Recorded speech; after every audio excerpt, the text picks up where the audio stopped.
Today we're going to be doing a cranial nerve assessment on Miss Doobie. And the first one is the olfactory nerve, but we won't test this today, so we're going to start with the optic nerve, which is the second cranial nerve. So I'm going to begin by testing her peripheral vision using wiggly fingers. So I'm going to stand 2 feet away from her, and she's going to stare straight at me. And we're going to cover opposite eyes, and once again use the wiggling fingers. And it'll be above the midline, at the midline, and below the midline. And then we'll switch eyes. So she's just going to state when she sees my fingers. So you're going to cover your right eye. And just tell me when. Now. Now. Now. And then we're going to switch eyes. Do the same thing. Now. Now. Now. At this point, we would do the Snellen chart. And she would stand 20 feet away from the chart. And then I would ask if she wears any glasses or contacts. Yes. So then she would have to wear whichever she prefers during this test, and if she doesn't have them with her, then I would just document that she usually wears them but didn't have them with her. And then she's gonna stand at the chart and cover her right eye and read whatever line she can read without missing more than 3. If she misses more than 3, then she reads the next line above. And then she'll do the same with her left eye covered and then both eyes uncovered. Whichever line she reads without missing more than 3, I will document and note the fractionated number. And 20/20 is considered the normal vision. So then after this, I would state that her second cranial nerve, which is the optic nerve, is intact. So next we're going to test the third one, which is the ocular motor nerve. And we're going to be doing the extraocular movements. And so I'm going to grab my pen light and we're going to do a star or H pattern. Today I'm going to do the star. So I'm just going to have her look straight ahead and follow it with her eyes.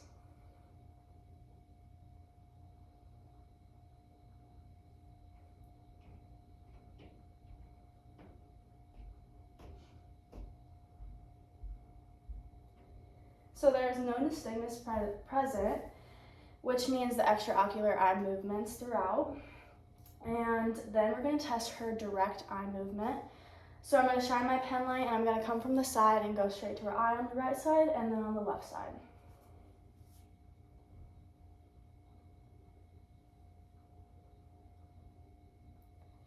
Next I'm going to test the indirect eye movements.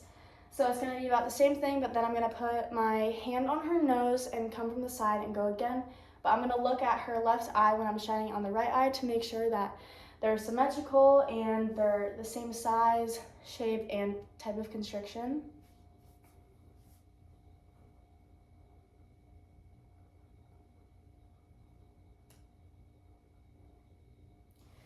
So I noticed that they were both brisk and their size is about 2 to 3 millimeters.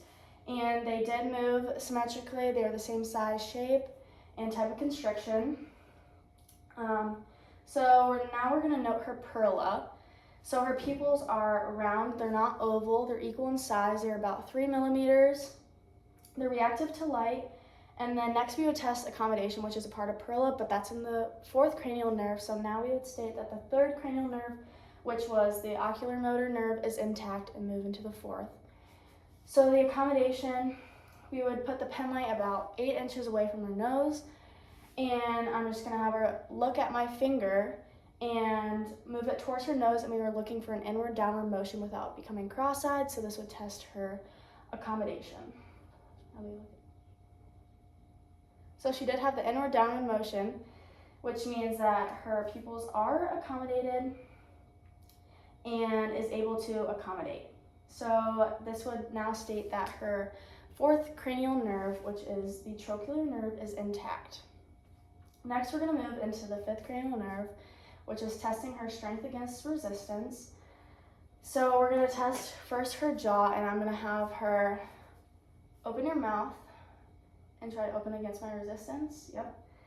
And then we're going to test her temporal muscles. So I'm going to have you lean to the left against my hand and then the right side. So she had full strength against my resistance. Next, we're going to be we would do a sensory test. So we won't be doing that today, but we would test her face, her scalp, her cornea, her mucous membranes, and her nasal membranes. And we would use this with a cotton ball. But as I said, we won't be doing that today. So at this time, we would state that the trigeminal cranial nerve, which is the 5th one, is intact. Next, we're going to move into the 6th one, which is testing the lateral movement of the eyes. But we tested this earlier in the extraocular movements in cranial nerve number 3. So now we would state that the abducens nerve is intact, which is the 6th cranial nerve. So now we're going to move into the 7th cranial nerve. And I'm going to have her do a chewing motion for me to test her maxillar movements. Yep. Have you close your eyes?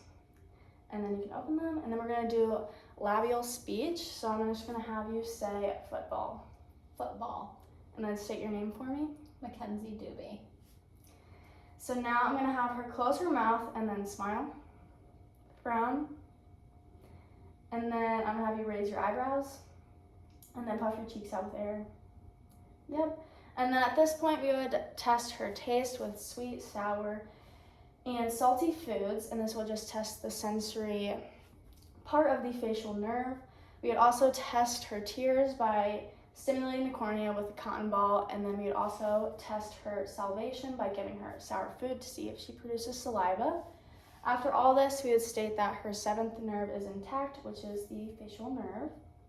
So next we're going to move into the acoustic nerve, which is the 8th nerve, and we're going to do a whisper test. So I'm going to come in on her left ear, and I'm going to place one finger against her ear, and I'm just going to whisper a 2-syllable word and see if she can repeat it for me.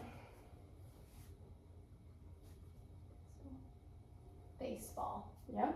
And then we're going to do the same thing on the other side. Football. Yep. So she heard both words correctly, and now I can say that her hearing is intact bilaterally per the whisper test. And at this time, we would test her equilibrium using gait testing to make sure she can stand up straight and not fall over. So since we're not doing this today, we can now say that her 8th cranial nerve, which is the acoustic nerve, is intact. So next we're going to test the 9th nerve, and I'm going to have her say ah for me.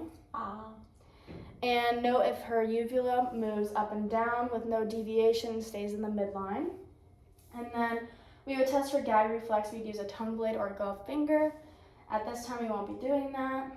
So we can say that her 9th cranial nerve, which is the glossopharyngeal nerve, is intact. Next, we're going to move to the 10th one. I'm just going to have her state her name for me. Mackenzie Doobie. And then your date of birth. 8/17/02. So I know that her voice is clear and there's no hoarseness. And then I'm going to have her swallow for me.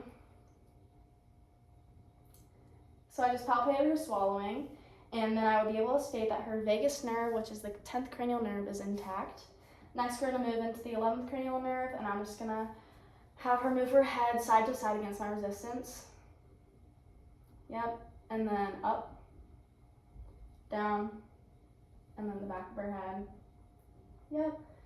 And then I'm going to have her do a shoulder shrug against my resistance. Yep. And so then we would say that her spinal accessory nerve, which is the 10th or 11th cranial nerve, is intact. And now for the last one, we're going to be doing the 12th cranial nerve, which is the hypoglossal nerve. I'm just going to have her stick out her tongue for me. So I would note that there's no deviation and it stays in the midline. And then I'm going to have her move her tongue side to side.